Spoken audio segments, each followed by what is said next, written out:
Je mine des très petites crypto-monnaies à fort potentiel. Il sort un pataquès. Et moi, j'étais vraiment mal parce que j'avais vraiment pas voulu lui nuire. Et je m'étais fait harceler pour rien. Moi, littéralement, des dramas, je m'en prends 2 par mois. La personne qu'on a pris, elle est en prison maintenant. Leur token coin ne sert à rien. De base, toi, t'es chimiste, c'est ça? T'as beaucoup de nodes chez toi, non? Qu'est-ce que tu reproches au Proof of Stake? Est-ce qu'on pourrait imaginer un Bitcoin en Proof of Useful Work? Pour moi, c'est la plus grosse des narratives à l'heure actuelle. Toute ma vie, je me demanderais, et si je m'étais lancé, qu'est-ce que ça aurait donné? La crypto la plus surcotée est... Je vais me faire des ennemis. Salut à tous, c'est Monsieur DK pour le Crypto Daily. C'est parti.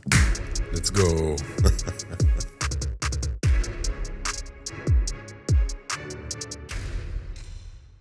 Donc vous êtes bien sur le Crypto Daily. Aujourd'hui, je suis avec Monsieur TK. Vous le connaissez, c'était une des premières chaînes de minage en français sur YouTube, si je dis pas de bêtises. Aujourd'hui, il est toujours un peu dans le minage, mais surtout dans tout ce qui va être les masternodes, etc.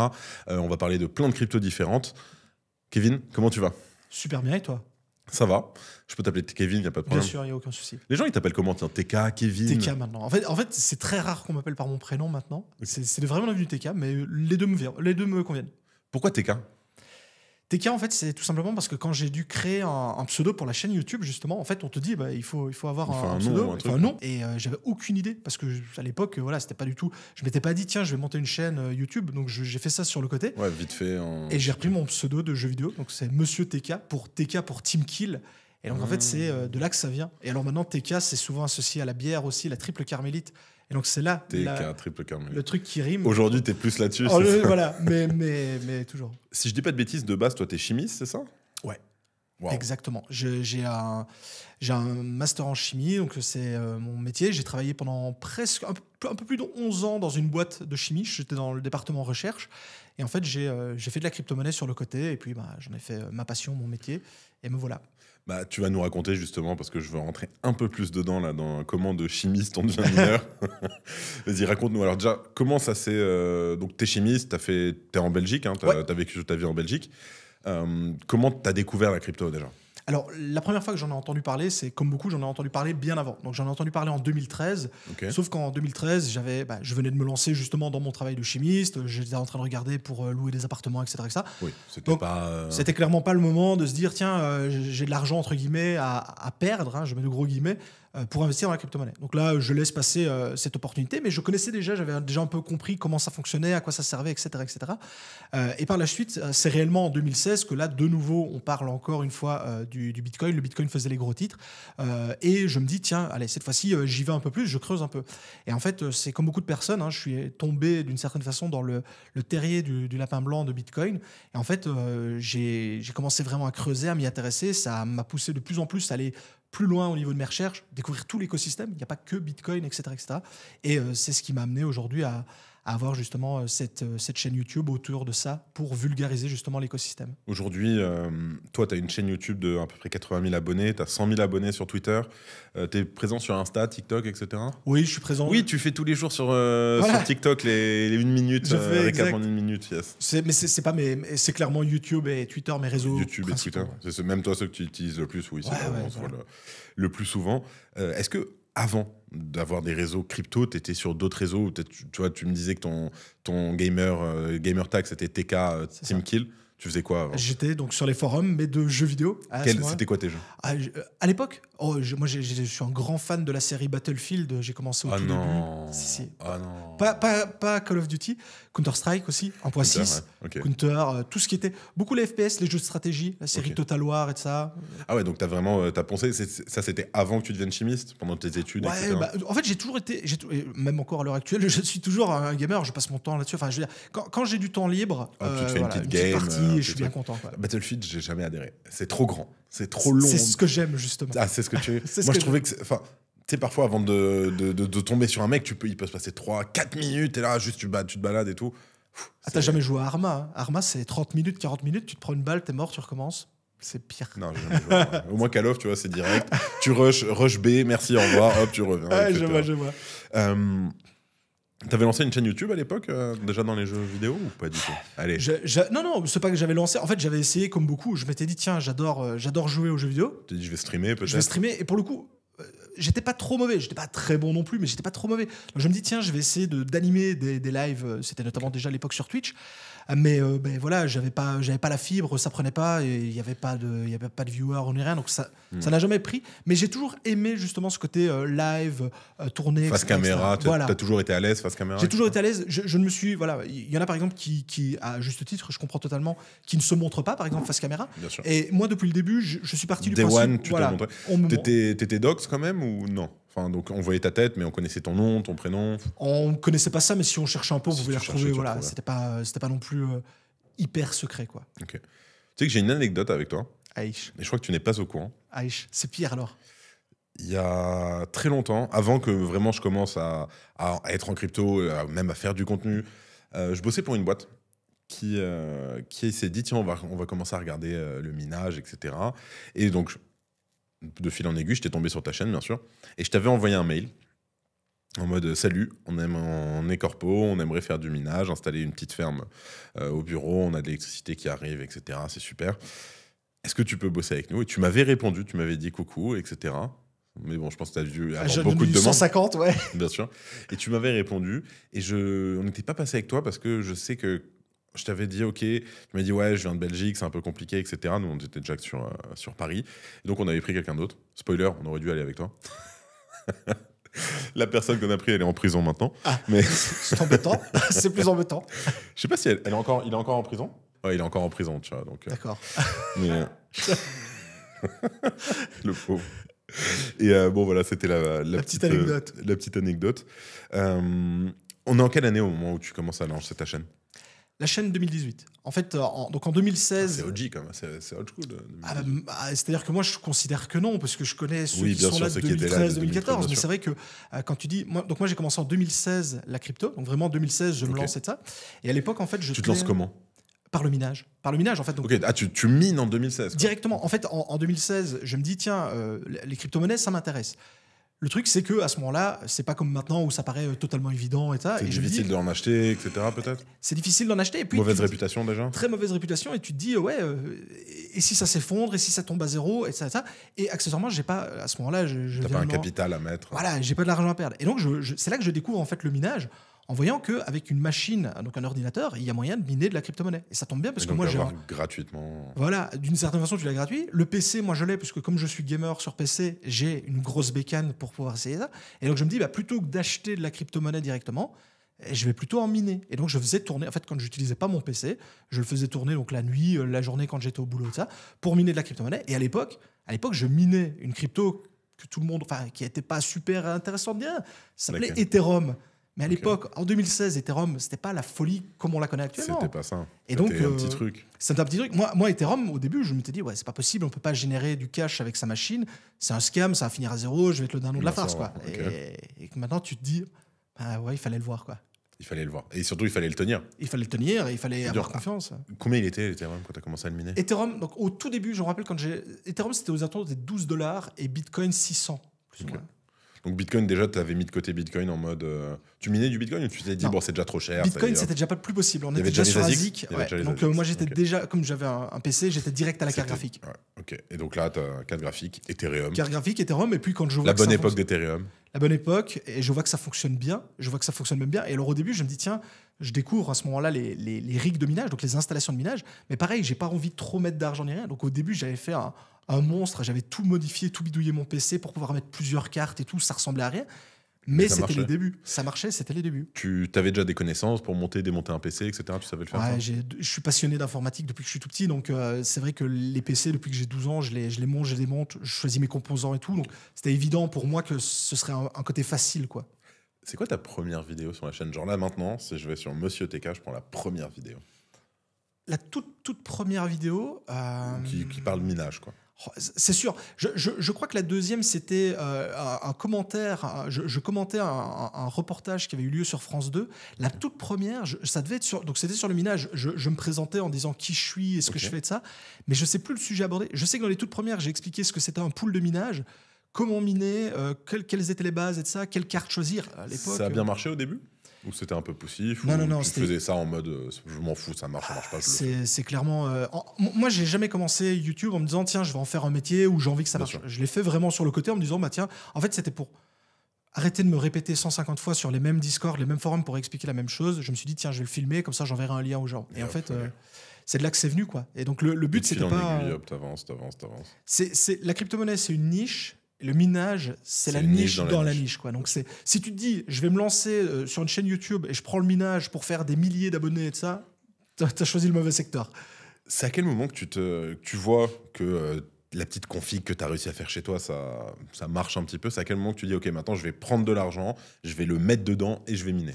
Un peu avant 2017, vraiment fin 2016. Donc rapidement, en moins d'un an quand même, Moins d'un an, en fait, je commence déjà à regarder, je vois que ça fonctionne, et je vois qu'il y a moyen de passer donc, de la crypto vers euro. Donc déjà, je me dis, OK, c'est pas un truc virtuel qui ramène à rien.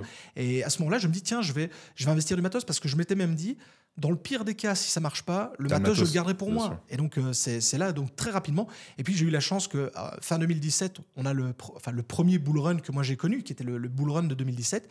Et là, direct, je vois donc, le prix des crypto-monnaies qui s'emballe complètement. Et je me dis, waouh, ce que j'avais accumulé, les petites sommes que j'avais accumulées, ça peut très vite se transformer en sommes beaucoup plus importantes. Et pareil, racheter du matériel, continuer à évoluer, etc. Aujourd'hui, tu mines toujours? Je mine, mais vraiment plus pour le plaisir que pour la pure rentabilité. Je fais ce qu'on appelle du spec mining. Ça veut dire que je mine des très petites crypto-monnaies à fort potentiel. Comme le Caspa, par exemple? Comme le Caspa, par exemple. Comme le Caspa, comme Alephium, comme Chlore récemment. On se débrouille. Donc, le spec mining, c'est quoi exactement? Le spec mining, c'est le fait donc, de miner vraiment une crypto-monnaie qui est quasiment inconnue, voire des fois qui n'est même pas listée sur un exchange. Donc, il n'y a pas moyen d'en acheter. C'est vraiment une crypto... Voilà. Et tu en mines. Et alors, comme tu fais partie des tout premiers, tu vas pouvoir en miner beaucoup très rapidement. Ça ne vaut peut-être rien ou quoi, mais tu peux très vite en accumuler. Et c'est comme ça que, comme on disait, avec Caspa, à un moment donné, avec une petite config sur Caspa, tu pouvais sortir 30 000 Caspa par jour. Maintenant, si tu sors 30 Caspa par jour, tu es super content, quoi. Ah oui, quand même. Parce qu'il y a énormément de monde qui sont en train de miner, donc les récompenses, elles baissent. C'est que du proof of work? Que du proof of work, ouais. Ok. C'est quoi les petites cryptos comme ça où tu as spec mining et que ça a cartonné? Caspa, clairement. Caspa, c'est un très bel exemple, parce que Caspa, on a commencé à miner, il avait même pas de prix. Il n'y avait pas de prix, donc tu t'es dit spec mining total. Hein. Toi, tu t'es dit, je mine 1 mois, 2 mois, après c'est tant mieux, sinon tant pis, c'est ça? Exactement, c'est ça. C'est purement un pari. Tu dis, si ça passe, tant mieux, il y a moyen de faire un peu d'argent. Et si ça passe pas, tu dis, tant pis, je vais aller sur un autre. Donc, combien de temps t'as miné Caspa? Caspa, j'en ai miné pendant pratiquement 2 mois, à mon avis. 2 mois, parce qu'en fait... 2 mois il y a longtemps ou 2 mois de mémoire, c'était mi-juillet 2023 ou 2023, parce qu'en fait, en septembre 2023, il y avait la sortie des premiers ASIC. Donc déjà, là, tu savais que ça allait c'était fini, quoi. Donc si tu voulais miner à la carte graphique, il fallait le faire avant. Ok. Donc tu mines ces Caspa, tu as dû en choper, donc c'était du 30 000 par jour que tu te disais? Facile.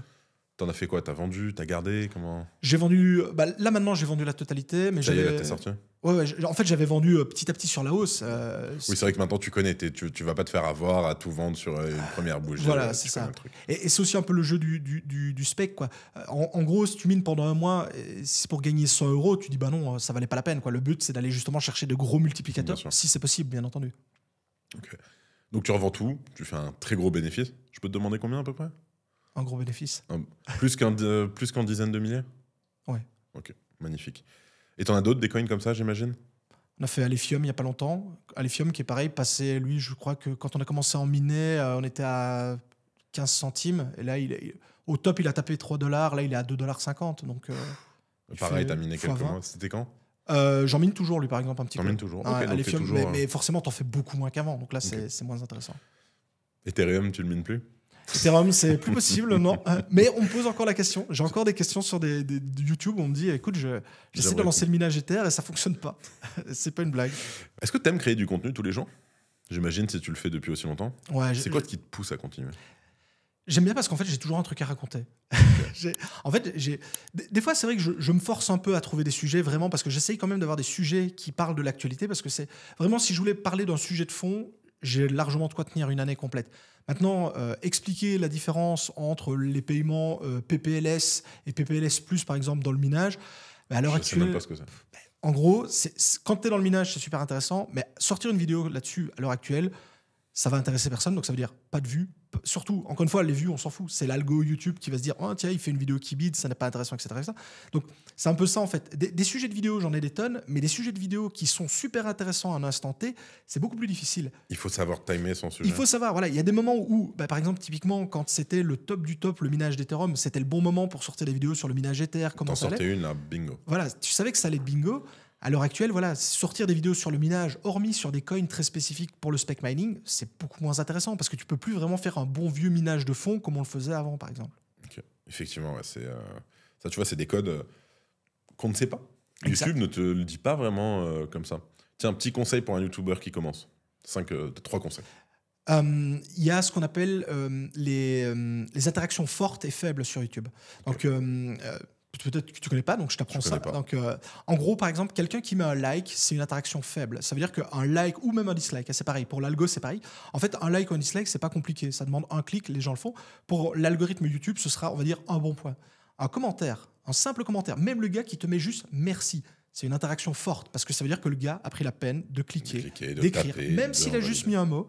Et ça, par exemple, il vaut mieux avoir un commentaire, même d'un gars qui te dit merci, que d'avoir 100 likes. Tu vois, il y a vraiment cette interaction au niveau de l'algorithme. Et donc, clairement, moi, c'est ce que je dirais à quelqu'un qui voudrait se lancer sur YouTube, peu importe le sujet qu'il sélectionne. Pousse les commentaires. Pousse les commentaires et surtout réponds aux commentaires. Parce que si tu réponds aux commentaires... Et moi qui... Enfin, là, okay. Et si tu arrives à lancer un petit débat en commentaire ou autre, là, c'est bingo. Parce que là, tu as une interaction forte qui se continue et l'algo, il se dit, tiens, les gens, ils commentent, ils se répondent, etc. Mais les gens, ils débattent sur YouTube. Il y a des débats encore. Clairement, il y a des débats, ça arrive. Après, ça dépend du sujet que tu abordes. Mais moi, je l'ai eu. Récemment, j'ai sorti une vidéo justement sur les banques qui sont plutôt crypto-friendly et celles qui ne le sont pas.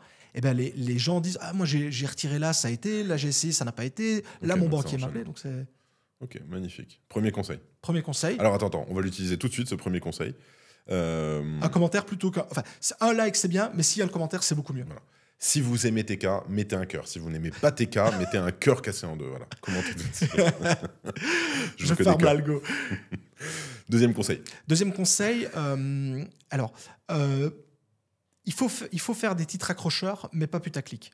Et ça, c'est là des grosses différences. En gros, quand tu vas être mis en compétition par rapport à tous les autres créateurs de contenu dans la crypto-monnaie, enfin dans ton secteur d'activité, il faut que tu aies un titre qui soit accrocheur, parce qu'on pense toujours à la miniature en premier lieu, mais souvent, c'est le titre qui active le déclenchement du clic plus que la miniature. Mais en fait, tu dois avoir un titre qui est accrocheur, mais qui ne sera pas putaclic. Parce que si tu as un titre, par exemple, qui ne correspond pas du tout au sujet de ta vidéo, tu vas avoir un taux de rétention qui va être très mauvais. Et alors là, l'algorithme, il va se dire, OK, il a réussi à faire cliquer la personne, mais la personne n'est pas restée plus de 30 secondes ou quoi, parce que sûrement le sujet ne convenait pas. Okay. Et donc, c'est ce qu'on dit très souvent, ils font des titres putaclic. Non, un titre putaclic, c'est contre-productif pour un créateur de contenu. Comment tu fais pour choisir tes titres de vidéos aujourd'hui ? Moi, alors, je fais beaucoup par moi-même, beaucoup de têtes, etc. J'essaye de mettre beaucoup des mots-clés pour les fameux mots-clés. Par contre, actuellement, ça fait 2 semaines que j'utilise justement l'intelligence artificielle, non pas pour m'écrire le titre, mais par exemple, je lui propose 2 titres et je lui dis lequel, d'après toi, serait le meilleur pour une vidéo. ChatGPT, j'imagine. Gemini, chez Google. Oui, ok. Voilà. Ça va, il est bien, je connais pas trop.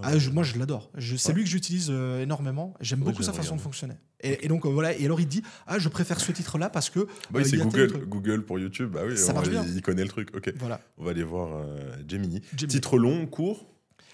Pas plus de 74 caractères idéalement, et le top du top entre 50 et 60, c'est ce qui donne le meilleur. D'après justement les statistiques sur YouTube, c'est ça qui donne le mieux. Okay. Exercice pratique. Là, on fait une interview de TK. Ouais. C'est quoi le titre ? Donc il faut un truc qui suscitera l'intérêt. Donc il faut mot-clé Monsieur TK ou TK, en tout cas qui apparaît. TK, t'es pas trop d'ailleurs avec prix pour The Kairi. C'est l'influenceur au début, très ça décrié. l'était, mais pour le coup, je le connaissais pas. Donc en fait, moi, quand il y a plein de gens qui m'ont dit ouais, tu repompes TK et ça, mais je savais pas qui c'était, donc j'ai découvert. Donc je dirais. Je te préfère toi. Hein, mais... je le connais pas, donc pour le coup. Donc ouais, je dirais donc il faut la personne que tu interviews. Donc là déjà, c'est obligé, il doit y avoir TK. mon nom, TK ou Monsieur TK. Tu dois avoir quelque chose d'accrocheur, donc quelque chose soit sur le terme de la révélation. Quelque chose d'unique qui va surprendre, tu vois, donc il faudra jouer avec des mots-clés justement. Il a fait x 50 000 sur le casse-pain. Ou ça c'est putaclic. Là ça le serait parce qu'après il y a des gens qui pourraient dire bah non, il a fait que x 25 000, c'est pas x 50. Donc tu vois. Donc je mets, il a fait pour 25 000.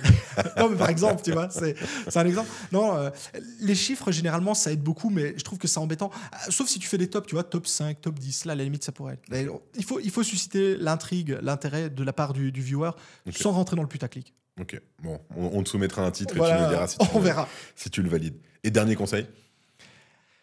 Dernier conseil, je dirais qu'il faut prendre du plaisir dans ce qu'on fait, clairement. Ça se voit vraiment dans les créateurs de contenu, encore une fois, quels qu'ils soient, quand ils se forcent à parler d'un truc. Et ça se voit tellement qu'en fait, tu n'as pas envie de regarder la vidéo jusqu'au bout. Ouais, il faut entraîner le viewer. Il faut que ce soit fluide, il faut que ce soit intéressant. Il faut que tu vois que la personne prend du plaisir à le faire et pas qu'il se sente forcé de le faire parce qu'il a décidé qu'aujourd'hui, il fallait faire une vidéo, quoi. C'est vraiment un conseil. Je pense que c'est même le conseil le plus important parce que si même tu valides tous les points avant, donc les interactions fortes, le bon titre et de ça, mais que les gens ils te regardent et qu'ils sont dégoûtés de voir ce que tu fais, bah ça sert à rien, quoi. Donc tu nous disais un peu plus tôt que tu étais fini les conseils. Tu nous disais un peu plus tôt que tu étais une niche dans une niche. Ouais. Est-ce que le fait d'avoir été chimiste et d'avoir toujours été dans des dans des choses un peu plus difficiles, enfin la chimie, je la considère un peu difficile. Est-ce que ça t'a pas aidé aussi à aller dans ce côté un peu difficile de la crypto qu'est le minage? Je pense que ça m'a aidé surtout au niveau de l'analyse de projet. La compréhension, le fonctionnement, l'analyse fondamentale. Tu fais beaucoup de la fonda? De la fonda, je fais que ça. Moi, je fais pas d'analyse technique parce que je suis pas un trader, donc je sais pas analyser. Tu sais pas me dire si Shimoku va là et si va là et si ça monte comme ça, on va faire double top. Je fais support résistance et les grandes tendances. Je fais même pas, pour te dire, je fais même pas les drapeaux, tu sais, les retournements de tendance avec drapeau ascendant. Je fais pas. C'est pas mon domaine. Je suis pas trader. Par contre, l'analyse fondamentale, j'adore. Analyser les tokenomics, la team. Allez go. Comment là je te pousse un projet. Qu'est-ce que tu vas regarder en premier? Premièrement, donc déjà le projet, donc je regarde au niveau de son market cap où il se situe. Au niveau de la liquidité qu'il a, sur quelle plateforme il est disponible. Pourquoi c'est intéressant le market cap? Parce que plus c'est haut, moins tu vas faire de multiples, j'imagine. Exactement. Donc typiquement, quelqu'un qui me dit ce projet-là, il est génial, et peut-être qu'il est génial, mais il a déjà un market cap de plusieurs milliards. Il a déjà 100 millions. C'est beaucoup moins intéressant. Enfin, pour moi, c'est beaucoup moins intéressant. Okay. Parce qu'une fois, toi, tu cherches des multiples. Je cherche des multiples parce que sur les grosses capitalisations, typiquement Bitcoin Ether, je suis déjà positionné. Ouais, donc je ne vais pas encore plus me positionner là-dessus. Donc le but, c'est d'aller chercher du multiple. Donc market cap, première chose. Market cap, clairement, et où il est disponible. Est-ce que ça va être disponible sur des petits exchanges, que de la DeFi? Parce que la DeFi, on le sait, actuellement, si on est sur un token RC20, les frais vont être énormes. Donc ça veut dire que si tu viens mettre 100 € et que tu as 30 € de frais, c'est pas intéressant. Déjà, donc tu vas devoir aller mettre des plus grosses sommes pour que les frais soient limités. Donc déjà, ça, c'est important. Où est-ce que c'est disponible? Est-ce que c'est un coin ou un token? Pour moi, c'est très important. Un token, je rappelle, donc c'est une crypto-monnaie qui utilise une autre blockchain. Typiquement, un token RC20 utilise la blockchain Ethereum. L'USDT sur Ethereum, par exemple. Alors qu'un coin, il possède sa propre blockchain. Et il faut se mettre à la place d'un développeur, c'est beaucoup plus compliqué d'avoir sa propre blockchain que d'avoir un token RC20 en 10 minutes. 10 minutes, on l'a fait. On peut faire le TK mining tout de suite. Voilà, on pourrait faire ça. Et donc, c'est beaucoup plus compliqué. Donc, pour moi, déjà, c'est pas plus intéressant, mais c'est un point supplémentaire d'avoir un coin plutôt qu'un token, parce qu'on se dit, c'est pas encore un seul truc qui a été fait à la va-vite. Les mecs, ils ont bossé derrière, il y a une infra, il y a un truc et tout. Ok, tu regardes le token. Le coin, le token, je regarde donc où c'est disponible, combien il y a de volume. Parce que par exemple, des fois, tu as des gens qui me disent regarde ce projet, il est super, il est génial. Il y a 20 000 balles de volume. Il y a 20 000 balles de volume. Tu arrives avec 5 000 balles, tu flingues le truc. Alors, c'est vrai que des fois, on se dit 20 000 €, ça peut représenter une grosse somme, c'est vrai. Quand tu as des gens qui investissent 50 ou 100 000 d'un coup, tu peux comprendre que là, c'est mort. Donc, avoir du volume, c'est important. L'historique aussi. C'est quoi un bon volume? Un bon volume, je dirais que c'est à partir de 500 000, 1 million et quelques, parce que là, ça te permet quand même de rentrer. Sur 24 heures, oui, bien sûr. Ça te permet quand même de rentrer des bonnes liquidités sans être trop freiné, quoi. Ok. Ensuite, l'historique de prix. Donc, typiquement, si c'est un coin, par exemple, qui date de 2017, qui n'a pas connu son bull run et ça, et qui est ancien et qui ne se passe pas grand-chose. Ouais, qui est en range. Voilà, ça laisse beaucoup moins rêveur que, par exemple, des tout nouveaux projets qui débarquent et qui partent direct à la lune. Parce qu'actuellement, moi, je me mets toujours à la place de quelqu'un qui doit investir. Donc, voilà, je suis quelqu'un qui connaît rien, je veux investir. Tu préfères investir dans un vieux truc qui est dans son range de la mort et qui peut-être est super intéressant et va peut-être pump ou quoi, ou tu préfères aller sur le truc qui est en train d'exploser, qui a le vent en poupe pour le moment et te dire c'est là où va l'argent, donc je vais suivre là où va l'argent, quoi. Donc toi, tu suis là où va l'argent? Actuellement, je fais plus que ça. Je résume pour l'instant, market cap, disponibilité. Disponibilité. Donc ERC, déjà, j'imagine que ça va te faire un peu chier en ce moment, les ERC. À l'heure actuelle, les ERC20, c'est un gros problème. Parce que, ou alors, tu arrives avec des grosses liquidités, parce que justement, tu dis... oui, tu peux te permettre de payer 30 balles. Parce si tu as 50K, on s'en fout, bien sûr. C'est ça. Mais sinon, c'est vrai que c'est un frein. Ok. Tu regardes où en ce moment? Polygon, BSC, Base peut-être? Je regarde un peu tout. En fait, je regarde les narratives. Moi, je suis très très fort dans la narrative d'Epine IA, comme beaucoup de gens. Mais moi, ce que j'ai toujours aimé, c'est justement la d'Epine, c'est fournir de la puissance de calcul à un réseau. C'est ce que je fais depuis des années avec. C'est quoi? On va en parler. Parlons-en un peu de la d'Epine déjà. Tu peux nous faire une petite explication de ce qu'est la d'Epine aujourd'hui? Très simplement, en fait, la d'Epine, c'est fournir une ressource à un réseau. De façon entre guillemets décentralisée, non pas par une entité énorme qui est connue pas AWS, pas Google et compagnie. Et en fait, la ressource, ça peut être très souvent on parle de la puissance de calcul, parce que c'est ce qui revient principalement au niveau comment ça s'appelle de l'IA. Mais ça peut être également tout ce qui va être de l'espace de stockage de façon décentralisée, avec de l'espace de stockage qui va être moins cher justement que ton contrat chez Apple, par exemple, ton Apple Cloud ou autre. Ça peut être donc de l'espace de stockage, ça peut être de la puissance de calcul, ça peut être quoi encore? En fait, ça peut être tout ce que tu peux amener à un réseau de façon décentralisée. Littéralement tout ce que peut proposer un AWS, quoi. Exactement, ouais, Okay. c'est ça. Donc, quand tu te mets du côté AWS, ouais. C'est des concurrents d'AWS en soi, c'est tout ça. ce qui va être d'Epine. C'est quoi les projets d'Epine en ce moment? Qui ont le vent en poupe? Qui ont le vent en poupe. Tu regardes, hein. C'est pas un conseil en investissement. Actuellement, n'allez pas faire un all-in sur les projets. Dans les gros, t'as Filecoin qui doit être le numéro 1. Ah, le Filecoin, sérieux? C'est fournir de l'espace de stockage, c'est un des plus gros. Mais oui, lui par contre, c'est un ancien. Oui, mais Filecoin, il est ancien, 20 ou 21e au classement CMC. C'est un gros. Sinon, tu as bien entendu AKH, AKT, qui est donc lui purement là-dedans. Tu as LivePeer aussi, qui est pareil dans la fourniture de puissance de calcul. Render, qui est le Render, quand on parle de fournir de la puissance de calcul, c'est Render. Il y en a plein, quoi. Il y en a plein. Est-ce que tous ces projets, ils ont besoin d'avoir un token? Ou un coin plutôt. Mais... Ça dépend en fait comment va être intégré leur système de paiement pour les autres projets. Donc moi par exemple dans la Dépine, il y en a un que je connais bien qui est le projet Flux que je connais bien et qui propose.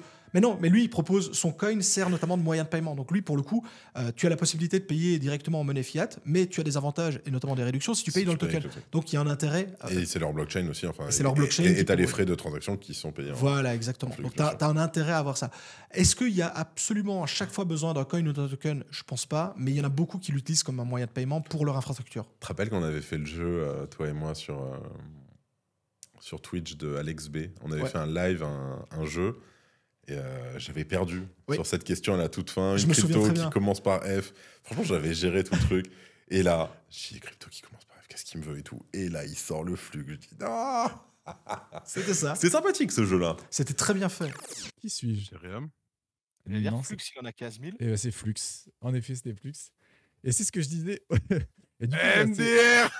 et du coup, c'est Monsieur TK qui win. Du coup, cette 3e édition de Cryptomaster. Et il est très bon, Alex. Il est très sympa, Alex. Et le seul souci qu'il y a eu, je lui avais demandé de me renvoyer des trucs. Il y avait une merde. Il y a aucun enregistrement du truc. Ah oui, il a fait en one shot. Il l'a fait en one shot. Il avait oublié d'enregistrer. Ce sera dans nos souvenirs. Nos bons souvenirs. Dans nos bons souvenirs. C'était très sympathique. Franchement, Alex, je pense que c'est d'ailleurs Alex qui va monter la vidéo. Donc voilà. Un gros coucou à toi. Un gros coucou à toi. Et s'il te plaît, si tu le retrouves, je serais très curieux de la voir. Donc, tu vas regarder, on avait dit... c'était avant la team. On avait fait Market Cap. On avait fait Market Cap. Ensuite, team, je le mets un peu après encore parce que ce que j'aime beaucoup, c'est de voir l'utilité réelle du projet. À partir de quand c'est une bonne utilité pour toi? À partir du moment où ça va vraiment répondre à une demande réelle et surtout, comme tu l'as dit, si le coin ou le token a un intérêt au sein même du projet. Par exemple, c'est un gros problème que je remarque par exemple sur plein de projets qui sont liés à la DeFi, notamment aux plateformes DeFi. En fait, la team a créé un token, enfin généralement c'est un token plus qu'un coin, parce qu'ils en ont besoin pour se financer, pour développer le truc. Mais à part, après, le mettre dans un pool de liquidité et toucher des rewards, ça ne sert à rien. Tu es en train de dire le Uniswap là? Je pensais même pas à eux, non, je pensais à plein d'autres projets que j'ai étudiés parce que très souvent les gens reviennent avec ça. C'est vrai que les protocoles DeFi, il y a énormément.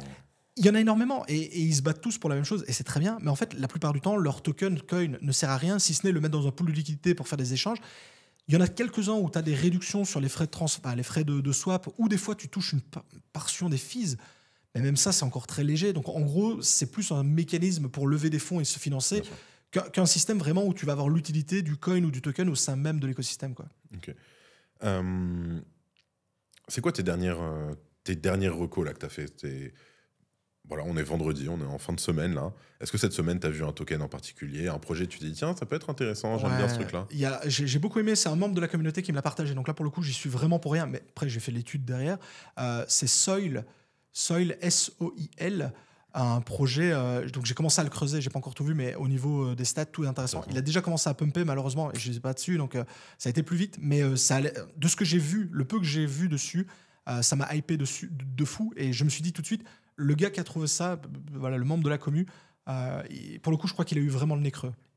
Alors, c'est pas un conseil d'investissement, encore une fois. Bien sûr. Mais je lisais hier un thread. Tu vois, c'est qui TX sur Twitter? Non. Bon, c'est un gars vraiment très DeFi, mais très sympathique. Et pareil, un vrai digger. Et il a mis un tweet en disant moi, ce que je fais, et je pense que c'est très smart de faire ça, c'est quand je vois que je commence à m'intéresser à un coin avant de faire tout mon dig et tout, dans tous les cas, j'achète quand même 10 ou 20% de la somme que j'aurais voulu mettre au cas où il pump pendant le temps de la due deal, en fait. Tu vois. Et je me suis dit, ça, c'est peut-être un bon move aussi à faire, parce que il y a des fois, ça prend plusieurs jours, le temps, tu sais, tu bosses, tu as un truc, à côté, tu fais tes vidéos, tes trucs, tu te dis, bon, on reviendra plus tard et hop, tu rates. Je crois que je vais le faire. Tu réouvres CMC et hop, il a fait 80% et toi, t'as plus que tes yeux pour pleurer. C'est une super idée. Un petit truc, 10%, tu vois, mais c'est juste histoire de, voilà, je dis que dessus, je mets 10%. Et voilà. C'est vraiment une bonne idée. Je trouve, parce que comme tu dis, des fois, ça va très vite et c'est bête de louper des fois. Donc ouais, très très bonne idée. Donc tu es dans l'écosystème depuis un bout de temps maintenant. T'en as vu venir, t'en as vu repartir, t'en as vu disparaître. T'as vu des scams, t'as vu des trucs ultra legit. T'as fait des erreurs, t'as fait de super moves, j'imagine.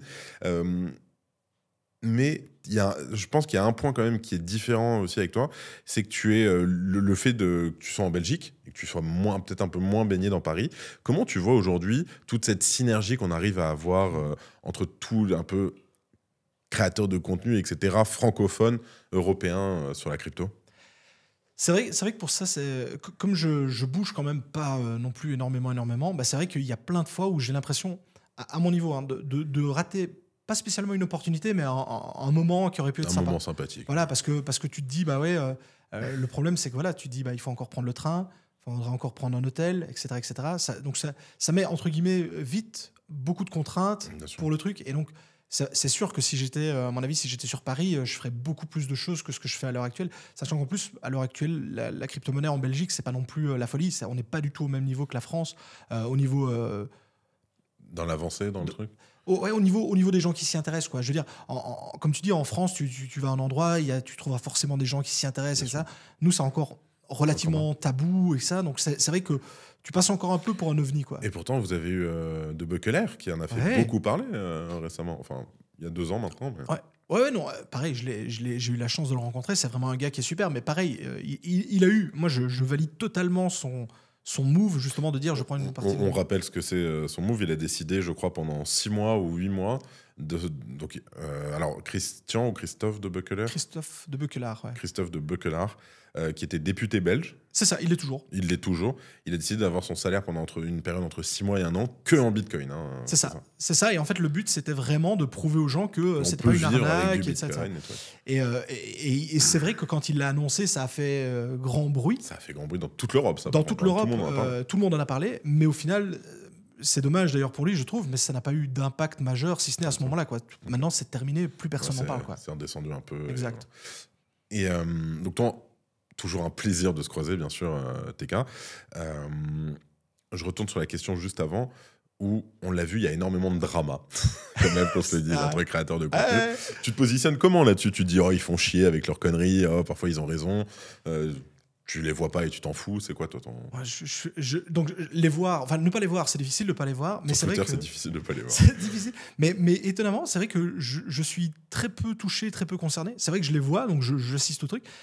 Est-ce que c'est le fait que je sois en Belgique et que donc potentiellement un peu plus loin du truc, ou alors accessoirement aussi, est-ce que je fais partie entre guillemets des vieux, mais vieux pas spécialement dans le temps dans la crypto, mais en fait beaucoup de dramas sont avec des personnes un peu plus jeunes aussi. Voilà, moi, j'approche les 35 ans. Me disputer sur Internet, ça m'est largement passé. Et je pense que la plupart des gens qui ont mon âge, voire plus, sont beaucoup moins justement dans le drama.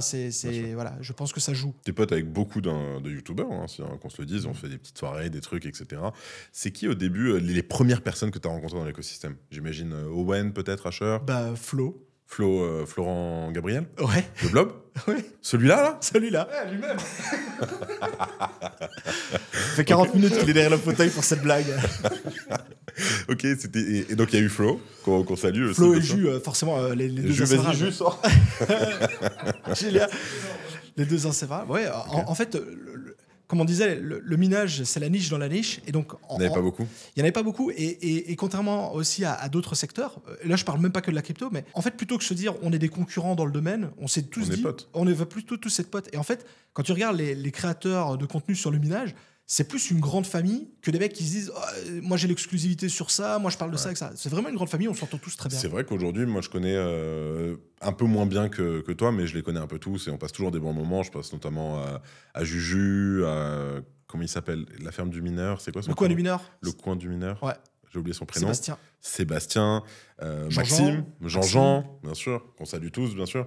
C'est vrai que vous êtes, comparé à d'autres niches dans la crypto, on vous voit toujours rigoler ensemble, prendre des bières, etc. Et il pourrait y avoir un moment où on se dit, ah, on est un peu concurrents et tout, mais...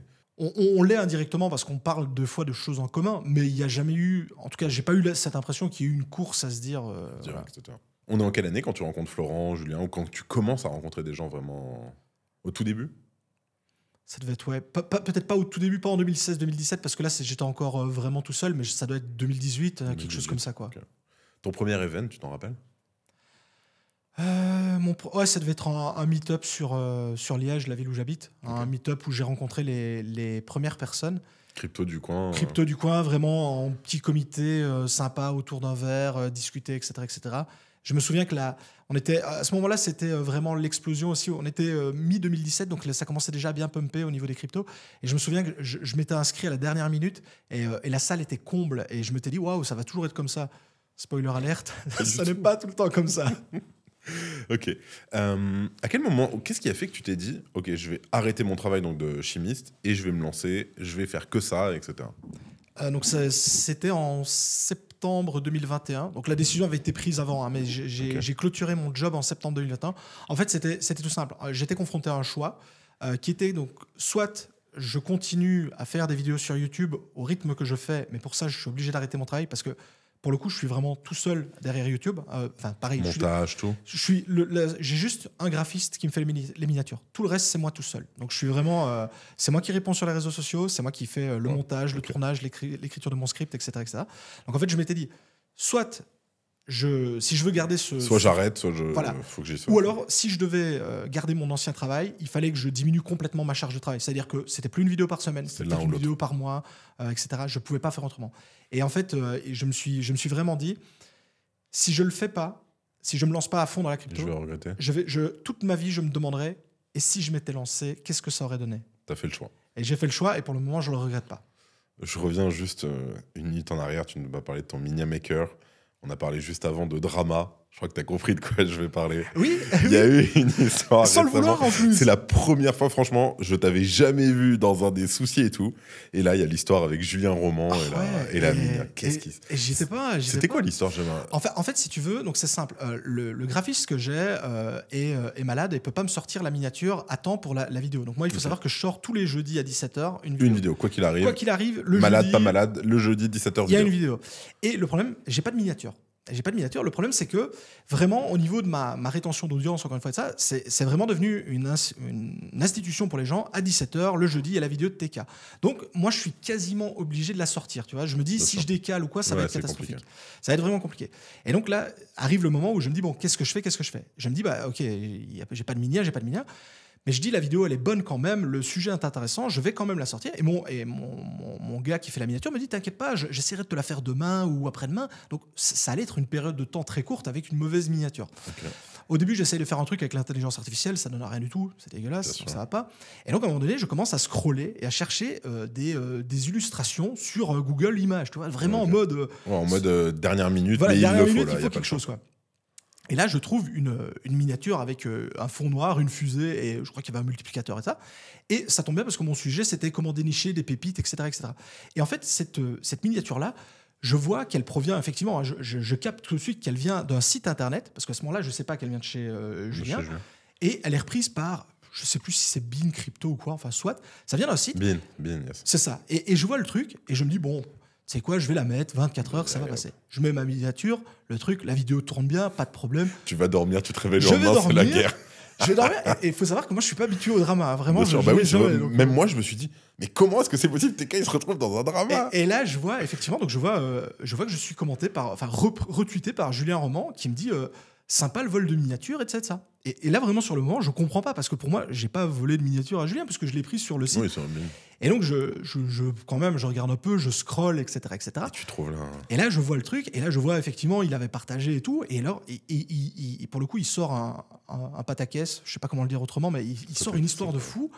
Et moi, j'étais vraiment mal parce que j'avais vraiment pas voulu lui nuire. Oui, t'es pas méchant, enfin, tu l'as pas fait méchamment. Je l'ai pas fait méchamment. Et en plus, je savais pas que c'était lui parce qu'en fait, effectivement, lui, il avait la même miniature avec sa tête. Mais moi, après, pour me défendre, entre guillemets, j'avais linké l'article de Bean que j'avais pris où il y avait pas sa tête. Donc, c'est pas moi qui ai effacé son visage. Je l'ai pas fait exprès.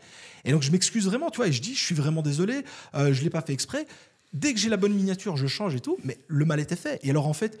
Après, j'ai été voir sur la vidéo, j'avais plein de commentaires négatifs. Donc, ouais, ça t'avait envoyé automatiquement. J'avais eu toute la communauté de Julien qui était venue, plein de gens qui étaient venus me dire qu'est-ce que c'est que ça et ça. Ça reste des commentaires forts. Enfin, c'était le bon côté parce que, exact. C'est ça que les gens se rendent pas compte, c'est que ça favorise le reach pour le coup. Elle a bien marché la vidéo Elle a super bien marché. Parce que de base, je crois que le sujet est intéressant. Et alors après, je me suis dit quand même, ok, je vais quand même aller voir la vidéo de Julien pour voir si à la limite. En fait, la vidéo n'a rien à voir. Moi, je parle justement de comment trouver des pépites en allant sur Bitcoin Talk, comment faire les recherches, donc un peu ce qu'on vient de discuter avant. Et sa vidéo, lui, n'a rien à voir. Il parle juste d'un truc comme ça et ça. Ma vidéo fait genre quasiment 30 minutes, la sienne fait 11 minutes. Enfin, je sais plus exactement. C'est pas du tout le même sujet.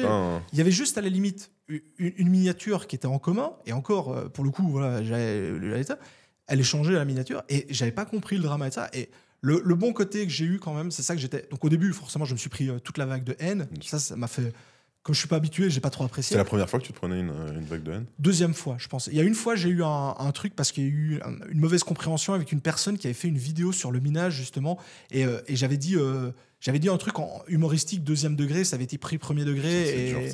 Et je m'étais fait harceler pour rien en plus. Et donc voilà, je l'avais pas bien vécu. Ça, c'était vraiment la première. Là, c'était la deuxième. Et comme j'avais vraiment pas voulu, tu vois, c'était pas, je m'étais pas dit génial, je vais le faire. Et ça, c'est vrai que ça m'a un peu embêté. Mais au final, j'en garde. Voilà, je sais, maintenant, je fais beaucoup plus attention. Vous êtes parlé avec Julien en DM après, du tout. Le truc, c'est ce que j'aurais préféré. À la limite, il m'envoyait un message en DM. Il me disait écoute, change frérot, la miniature. Tu te fous de ma gueule, c'est ma miniature. Oui, voilà. Mais ça a été affiché direct en public. Et ça a pris des proportions énormes. Mais comme je disais, le bon côté, c'est qu'après, il y a eu plein de gens qui ont repris quand même pour moi en disant il l'a pas fait exprès, il avait pas envie, et ça. Et ils ont été super sympas. Et voilà, mais pour le coup, je peux comprendre la réaction de Julien, mais pour le coup, voilà, il venait en DM, on s'arrangeait. Et merci. Moi, je changeais, c'était terminé. Tu mettais la photo d'une fleur pour 2 heures. C'était ça. Parce que juste après, pour le coup, vraiment, ça a été changé. Et d'ailleurs, j'ai refait une com en disant voilà, la miniature est changée, la vidéo est toujours bonne, c'est terminé. Allez hop. Oui, effectivement, j'y ai repensé. Mais tu fais bien. C'était compliqué, mais je me suis dit, tu vois, moi, littéralement, des dramas, je m'en prends 2 par mois. Oui, j'ai remarqué. J'ai remarqué. Et t'es habitué au moins, moi pas. Tu sais quoi? On s'habitue jamais. Je crois. On s'habitue jamais. Être une grande gueule, on s'habitue jamais. Allez, changement de sujet, fast forward. Je vais te demander ton avis sur des choses qui vont se passer, qui se sont déjà passées, qui existent, qui n'existent pas. Tu vas me dire ce que tu en penses rapidement. Le Lightning Network, par exemple. J'en pense du bien. C'est indispensable pour Bitcoin, clairement. Tu penses qu'on va qu'on va réussir à le sécuriser de manière à ce que ce soit ultra clean, ultra propre et ultra scalable? Donc scalable, on l'a déjà. Niveau sécurité, on n'y est pas encore, hein, qu'on se le dise. Donc là, je sais que voilà, je viens de créer un nouveau drama. J'allais dire, tu vas te prendre tous les maxis. T'inquiète aussi. Salut les maxis, je vous embrasse. Tu penses qu'on va y arriver? Je pense qu'à terme, oui. Je pense que c'est évident. Est-ce que ça peut devenir une solution vraiment pour le grand public? Si on améliore l'interface utilisateur justement pour les wallets. C'est vrai que c'est un peu compliqué encore les wallets. Hein. Quand on est dedans, ça semble évident, mais pour moi, voilà, tu montres ça à ma mère, elle regarde, il y a un QR code et tout ça, c'est loupé. T'as des nodes Lightning chez toi? J'en ai un. T'as beaucoup de nodes chez toi, non? J'imagine. Alors chez moi chez même, toi peut-être pas, pas directement, parce qu'effectivement il faut avoir une bonne connexion internet et tout ça, ce que j'ai pas parce que j'habite à la campagne. Mais par contre oui, des nodes, j'en possède. Des différents, je dois en avoir une dizaine de différents, et au total, je dois en avoir une 30aine. C'est quoi les nodes favoris aujourd'hui? que j'ai là, que je tourne. Que tu n'as pas les favoris, ceux que tu as et que tu es content d'avoir. Flux, j'imagine. Flux, déjà. bien entendu. Presearch. J'avais il n'y a pas longtemps un streamer data, mais j'y reviendrai là-dessus parce que ça n'a pas fonctionné. C'est quoi un streamer data? Streamer data, c'est un projet qui s'appelle Streamer Data, mais voilà, c'est un projet. Et donc j'avais des nodes, ils ont arrêté, ils ont changé. Enfin, soit. J'ai quoi encore en node qui tourne? Attends, je réfléchis. Morpheus Network, que j'aime beaucoup. Je réfléchis. Qu'est-ce qui fait que t'aimes un node ou que t'aimes pas la facilité de la mettre en place C'est le projet avant tout. Hein. C'est le projet. En fait, un projet de crypto-monnaie peut proposer des nodes. Si le projet m'intéresse pas, j'irai quand même pas dedans. C'est vraiment. Si le projet m'intéresse, tant mieux. Et si en plus il a soit du minage, soit des nodes, c'est un plus quoi. C'est un banger. Ok. T'as fait un tweet la semaine dernière où t'avais lancé un pool dans un... Streamer Data, c'est ça. C'était Streamer Data, c'est ça. Tu peux nous réexpliquer l'histoire rapidement? Donc en fait, si tu veux, Streamer Data, au départ, il fonctionnait vraiment sur un type de masternode. Donc ça veut dire chacun avait son node chez soi, tout était bien gardé. Ils ont décidé de changer le système par un node vraiment en staking pur, donc un peu comme on retrouve chez Atom. Ethereum, Ethereum, c'est encore des nodes aussi, parce qu'il faut avoir les 32 Ethers.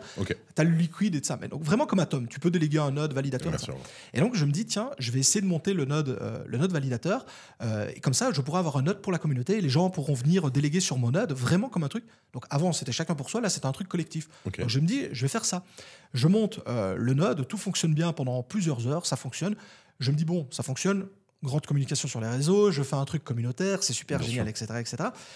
Sauf que ça avait bien fonctionné, puis à un moment donné, ça commence à planter. Et sauf que, comme sur Ethereum, sur Streamer Data, ils ont mis du slashing, donc une pénalité quand ton node est hors ligne. Sauf que moi, je m'attendais à avoir un slashing raisonnable. Ouais, il a piqué. Ah, écoute, le premier slash que je me prends, je perds quasiment 40 €, l'équivalent de 40 € de Streamer Data. Je relance le node, je me reprends 20 balles quasiment dans la folie, enfin directement juste derrière. Et puis, je vais relancer 2-3 fois. C'est combien le pool total du node? Enfin, c'est quoi? C'est 200 balles, 500 balles? En fait, il te faut au minimum pour avoir le node 5000 streamer data, un peu plus, 5-6 000. Donc, je ne sais pas combien ça représente, mais ce n'est pas très cher à l'heure actuelle. Mais ça fait chier, 40 € sur... oui, et en fait, tu te fais slasher. Et en fait, j'arrêtais pas de me faire slasher. Et donc, je voyais, en plus... Parce qu'en fait, on était doublement perdants, parce que le slashing, c'est que le node opérateur qui se le prend. Donc ça, c'est moi, tant mieux, parce que je voulais pas impacter les gens. C'est-à-dire que ton node ne marche pas, donc les gens... Et les gens ne gagnent pas. Donc eux, ils gagnent pas d'argent. Ils perdent du temps. Ils perdent du temps. Et moi, je perds de l'argent. Et en plus, je perds du temps aussi parce que je gagne pas de reward. Donc en fait, à un moment donné, j'ai essayé, j'ai mis les mains dans le cambouis pendant des heures et des heures et des heures. Les gens n'imaginent pas. J'ai passé ma soirée. À un moment donné, j'avais prévu de passer une soirée tranquille devant une petite série et tout. J'ai passé ma soirée dans les lignes de commande et tout pour relancer le node. Ça ne fonctionnait pas, ça ne tenait pas, etc., etc. Et à un moment donné, le lendemain, je me suis dit, ça me faisait mal au cœur parce que j'avais annoncé tout le jour avant en grande pompe. Je devais annoncer le retrait en disant aux gens, écoutez, je n'y arrive pas pour le moment. Plutôt que de vous faire attendre et perdre du temps pour rien, allez déléguer chez quelqu'un d'autre et le jour où j'aurai quelque chose de stable et fonctionnel, je referai tout le monde revenir. Mais là, je ne pouvais pas le faire. Tu as commencé, j'imagine, avec le Proof of Work. Ouais. Est-ce qu'on peut dire que tu étais un fan du Proof of Work? En fait, tu l'es? Je suis toujours fan du Proof of Work. Je trouve que à l'heure actuelle, c'est la meilleure solution qu'on ait trouvée pour assurer le fonctionnement et la sécurité d'une blockchain. Qu'est-ce que tu reproches au Proof of Stake? La centralisation. Et le problème qu'à partir du moment où quelqu'un a le contrôle du réseau, tu ne peux plus le dégager. Puisque, par exemple, quelqu'un qui détiendrait le maximum, par exemple, sur Ethereum, il ferait que gagner de plus en plus d'Ether, il serait de plus en plus riche. Tu pourrais plus l'enlever. Et tu pourrais plus l'enlever. Alors que des machines de minage, on peut toujours en rajouter. Yes, ok. C'est compliqué, mais on peut le faire. Ça se fait. Comment t'étais quand... Bon, tu le savais qu'Ethereum passerait un jour en Proof of Stake, mais on le savait tous, mais à chaque fois, c'était retardé. Qu'on se le dise, Ethereum... Ça fait que 4 ans, mais un peu moins, qui sont à jour dans leur mise à jour. Tu vois. Avant, c'était des trucs. Et là, depuis quelques années, ils sont comme ça. Ils ont le jour, le bloc, ils le savent et tout. Comment t'étais lors du merge, par exemple, le 15 On l'a vécu en direct parce qu'on a fait un live exprès avec Jean-Jean et de ça. On a fait un live exprès pour voir le dernier bloc validé. Et on avait le mineur, nous, qui tournait. Donc, on voyait vraiment les blocs passer et ça. Et on le savait, donc il n'y avait pas de surprise. Un petit pic au cœur quand même. Un petit pic au cœur parce que je pense quand même que Ethereum était très bien en Proof of Work. Je comprends. Tu regrettes? Je regrette pour ce qu'il est en train de devenir, ouais. Je pense qu'il aurait eu tout à y gagner à rester en Proof of Work, même si j'étais pas mineur de crypto-monnaie. Je veux dire, j'aurais même jamais miné d'Ether. Je pense que ça aurait été mieux pour lui de rester en Proof of Work. Tu dis qu'il est en train de perdre des choses, c'est-à-dire aujourd'hui, qu'est-ce que tu pourrais reprocher par exemple à Ethereum? Au Proof of Stake? Clairement, la centralisation. C'est vraiment la centralisation qui te fait mal? Le fait que ce soit extrêmement centralisé, notamment chez AWS, donc au final, Ethereum, c'est quasiment un réseau américain maintenant, puisque La plupart des nodes sont La plupart là-bas. des nodes sont des nodes américains et sont chez AWS. Le fait effectivement que c'est tant mieux, hein, les riches sont de plus en plus riches, mais donc ça veut dire qu'à un moment donné, on peut plus. Ça s'arrêtera jamais. Donc voilà, le réseau il est parti comme il est et on pourra plus vraiment le changer, si ce n'est avec une énorme mise à jour, mais qui sera jamais faite, quoi. Tu dis qu'on peut rajouter sur Bitcoin, donc on peut rajouter des mineurs. Sur Ethereum, on peut pas rajouter des nodes alors à ce moment-là pour essayer de défaire le. Ben oui, mais le problème c'est que pour ça tu dois acheter des Ethers et des Ethers qui appartiennent au gars qui est le plus riche. Donc il faudrait que le gars le plus riche veuille bien vendre ses Ethers alors que c'est lui qui a la main sur le réseau. Combien d'Ethers sont créés aujourd'hui à chaque validation? T'as une idée, non? Je sais pas. J'ai pas l'idée non plus. Ok, donc ce serait plus difficile, malgré le fait que aujourd'hui, si Bitcoin a le contrôle du réseau, il faudrait plus d'électricité. Il n'y a pas une chose comme ça où il faut plus d'électricité qu'il existe aujourd'hui sur Terre pour avoir 51% du réseau. Il y a pas un truc comme ça. Premièrement, les machines ne sont pas disponibles, donc tu voudrais même le faire. À l'heure actuelle, c'est très compliqué parce qu'il n'y a pas les machines. Il faudrait vraiment avoir un conglomérat de mineurs qui se mettraient d'accord. Et encore une fois, ce serait contre-productif. Et les nodes diraient non, de toute façon, à un moment, exact. Ils couperaient tout. C'est quasiment impossible. En fait, il y a peut-être 5 ou 10 ans, c'était possible effectivement de prendre le contrôle de Bitcoin. À l'heure actuelle, c'est plus possible. Est-ce que Bitcoin est trop sécurisé pour toi? Qu'est-ce que tu appelles trop sécurisé? Il y a trop de machines sur le réseau? Est-ce que si demain je coupe la moitié du hash rate, ouais, Bitcoin est toujours aussi imprenable? Pour moi, il est toujours aussi imprenable, même si c'est mieux de l'avoir avec le double de puissance de minage. Mais sinon, oui, je pense que ça ne changerait pas grand-chose, vu les térahash qu'il y a à l'heure actuelle sur Bitcoin. Ok. Sur le long terme, est-ce qu'on pourrait imaginer un Bitcoin en proof of useful work? Là, c'est moi qui te mets dans la sauce avec les maxi. Ouais, non, mais en fait, en soi, je sais pas. Alors, techniquement possible, oui. Techniquement possible, ça l'est. Après, est-ce que ce serait bien? Est-ce que ce serait bien? Je pense pas. Parce que, pour toi, c'est ton vraiment. Autant je trouve que tout ce qui est le fait de rendre la puissance de calcul utile à quelque chose, je trouve que c'est très intéressant. Mais autant sur Bitcoin, non. Parce que vraiment, Bitcoin, pour moi, c'est un joyau rare qui a été créé comme ça, et justement il faut pas l'altérer. Il faut pas le toucher. Moi je suis par exemple indirectement tout ce qui est, tu sais, maintenant on parle beaucoup des layer 2 sur Bitcoin, tout ce qui est les ordinals, pour le coup je suis pas Bitcoin maxi, mais là je suis plutôt d'accord avec eux sur le fait que Bitcoin il est très bien comme il est. Y a pas faites ça sur des layers. Voilà, aussi, faites ça ailleurs, quoi. Ok. On en a parlé un petit peu aujourd'hui de un peu plus tôt comment tu trouvais des projets, etc. Tu nous as parlé de Bitcoin Talk. Ouais. Je pense que ça, si je dis pas de bêtises, Bitcoin Talk a une place assez importante pour toi dans tes digues, etc. Comment t'interagis avec ça? Clairement, Bitcoin Talk, c'est la Bible ça devrait être plutôt la Bible de tout investisseur dans la crypto-monnaie, puisque en fait Bitcoin Talk, c'est le forum historique où Satoshi Nakamoto a notamment présenté Bitcoin. Mais en fait, tout projet, un tant soit peu sérieux, donc pas un truc qui va à rug pull au bout d'une semaine, se présente sur Bitcoin Talk. Tu retrouves tout. C'est le Sénat de... C'est le Sénat, tu retrouves... C'est super drôle, tu vois les tout premiers posts de Vitalik Buterin en 2014, je pense. Qui parle d'Ethereum. Qui parle d'Ether, et qu'à l'époque, tout le monde dit qu'est-ce que c'est que ce truc, on n'y croit pas, et ça. Il y a les premiers posts de la team Monero aussi, où tu retrouves justement la team Monero qui explique ce que c'est Monero, comment ils veulent le faire, et ça.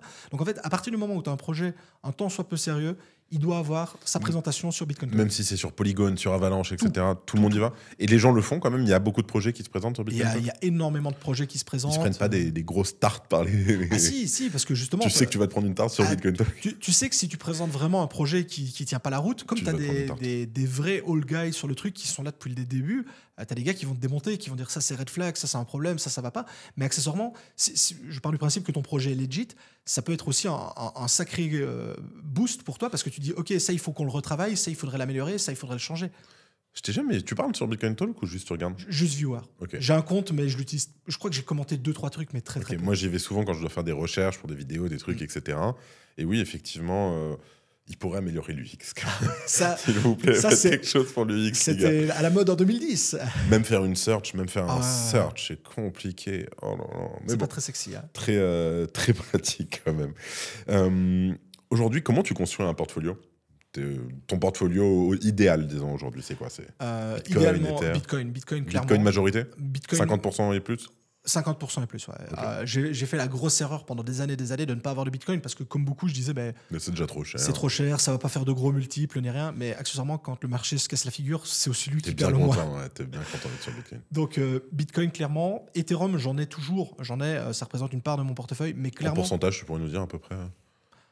Ça doit être entre 15 ou 20%, je crois. 15 ou 20%, ok. Mais je me pose la réflexion déjà depuis un moment et j'en discute beaucoup avec les abonnés, enfin avec les gens qui me suivent, de est-ce que je les garde ou est-ce que je les liquide complètement. Tu serais prêt à liquider tes Ethers là, Ouais, clairement. Ok. À l'heure d'aujourd'hui, je ne l'ai pas fait parce que justement, je le dis toujours, Ethereum, son gros avantage à l'heure actuelle, c'est qu'il a une communauté de dingue Bien sûr. et que donc, c'est pas pour rien qu'il est la deuxième plus grosse crypto-monnaie. Donc c'est pour ça que je ne le liquide pas. Mais honnêtement, si Ethereum était à la 4e, 5e place, je pense que j'aurais tout liquidé.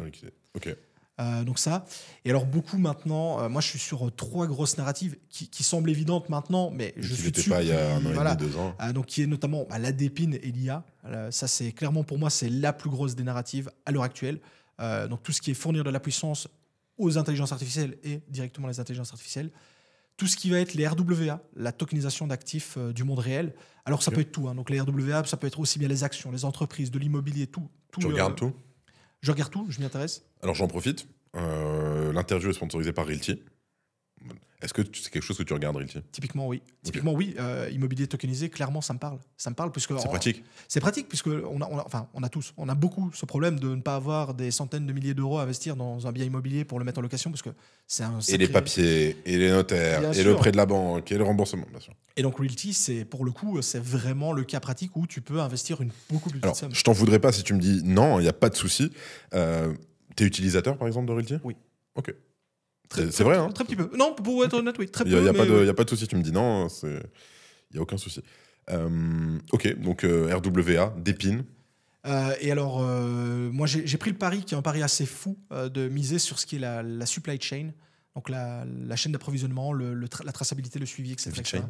Quoi? VeChain. VeChain, je l'ai eu pendant des années, de 2017 Je à... le record, je veux pas le deb. VeChain, mais moi, je suis sur Morpheus Network, qui est un concurrent, Ouais, pour le coup. qui a bien marché quand même. Qui a très bien marché. Mais pour le coup, c'est pareil. J'y crois beaucoup moins que les deux autres. Enfin, je crois que le multiplicateur sera beaucoup plus faible, mais ça me parle à mort. Oui, ça reste... Tu tombes pas amoureux de tes cryptos, parfois? De temps en temps, oui. Mais j'essaye maintenant, ce que je faisais pas avant, j'essaye vraiment de me détacher. La vraie question que tout le monde veut savoir, c'est combien représente le flux dans ton portefeuille? Une trop grosse partie. C'est combien en pourcentage? Beaucoup. Honnêtement, si Ethereum est à 15%, quasiment tout le reste. Donc s'il y a 50% de Bitcoin, 15% d'Ether... T'as genre 30% en flux? Ah ouais. Minimum, Ouais. Ok. Est-ce que là, on peut pas dire que t'es tombé amoureux de tes cryptos? Celui-là, oui, clairement. Je le sais et je m'en veux, entre guillemets, mais c'est un peu le problème quand tu découvres un projet depuis le départ. Vraiment, comme je dis, moi, j'ai fait partie des 1000 premiers blocs et que tu le suis depuis toutes ces années avec les hauts, les bas, etc. C'est vrai que théoriquement, tu ne dois pas t'y attacher, mais c'est difficile. Tu t'y attaches, bien sûr. C'est vrai que moi aussi, en vrai, à chaque fois, je vends du Bitcoin. Tu vois, là, c'est la leçon que j'ai appris du dernier bull, c'est apprends à vendre. Donc là, j'ai vendu du Bitcoin, j'ai vendu à 65 000, à 70, etc. Mais à chaque fois, j'ai quand même ce petit pincement au cœur de « Mais non, pourquoi tu me laisses ?» Reste, j'étais bien. Surtout que tu sais, aujourd'hui, enfin, moi, je suis un peu chiant comme ça, mais je fais ultra attention. Tous mes fonds, quasiment, ils sont que sur Ledger, avec des multisigs, etc. Et donc, sur Ledger, tu sais, quand tu fais des transactions en Bitcoin, ou même, je pense, sur tous les hot wallets, tu peux choisir quel coin tu veux utiliser en premier, les plus récents, les plus anciens étant les plus chers à bouger, etc. Mais et je fais toujours les plus récents, comme ça je garde les vieux, bah ouais. Mais à un moment ça va me coûter cher de les faire bouger, ceux-là. On arrive sur la fin de l'interview. Avant, j'ai une petite question, parce qu'on a parlé rapidement sur tout ce qui est intelligence artificielle, etc. C'est quoi ta vision de l'avenir sur l'intelligence artificielle? Rapidement, hein, je sais qu'on pourrait repasser 1 heure dessus. Ouais, non, je pense que c'est génial, ça prend de plus en plus de place parce que ça devient de plus en plus user-friendly. Il y a de plus en plus d'applications, comme tu le disais. Enfin, voilà, moi, je l'utilise par exemple pour les titres, comparer les titres de mes vidéos. Et je pense que ça peut aller beaucoup plus loin. Donc, je pense pas que ce sera un phénomène de mode. Je pense que ça va peut-être un peu baisser aussi, parce que là, c'est un peu la folie en ce moment. Ça va peut-être un peu baisser, mais je pense que c'est un mouvement qui va partir pour durer, quoi. Ok. Ça te fait pas un peu peur? Non, pas spécialement. Non. Pas à l'heure actuelle, en tout cas. Très clair. On passe au jeu. C'est parti. Et on se retrouve en direct pour les jeux de l'interview. Tu as effectivement 2 petites pancartes que je te laisse présenter à la caméra. Un pour et un contre. Je pense que tu as compris le jeu. Pour. Voilà. Est-ce que tu es pour les jeux ou est-ce que tu es contre pour le jeu. Pour les jeux. On va commencer directement. Le proof of stake. Proof of stake de manière générale? Proof of stake. Pour. Les Layer 2 sur Bitcoin. Les jeunes qui se lancent sur YouTube et en pensent faire un métier direct. Ils se lancent juste pour ça? Ils se lancent parce qu'ils veulent. Ils disent je veux être youtubeur, je veux être riche, etc. Tous les travers qu'on peut. Enfin, tous les travers, toutes les limites qu'il peut y avoir. Contre. Partir vivre à Dubaï. Partir miner à Dubaï. Au Canada. En Islande. Ok. Blob. Pour. Ouais. C'est facile parce qu'il est là. J'aurais dit pour quand même aussi. Non, moi je parlais des blobs sur Ethereum. Ah ouais, con. Ah, il a bien compris.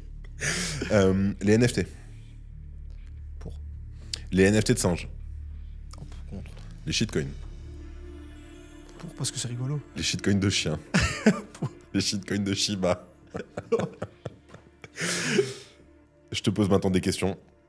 Tu vas me répondre oui ou non. Ok. Comme tu le sens. As-tu déjà été en burn-out à cause du marché? Oui. Est-ce que le proof of work est une meilleure solution que le proof of stake? Oui. Est-ce que le halving va renforcer la sécurité de Bitcoin? Non.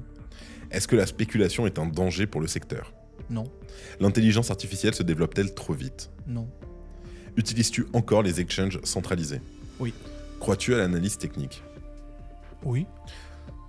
As-tu le track avant de faire des conférences? Non. As-tu le track quand tu ouvres ta caméra pour t'enregistrer? Non, pas du tout. Est-ce que le Bitcoin passera un jour en proof of stake? Non. La crypto la plus surcotée est...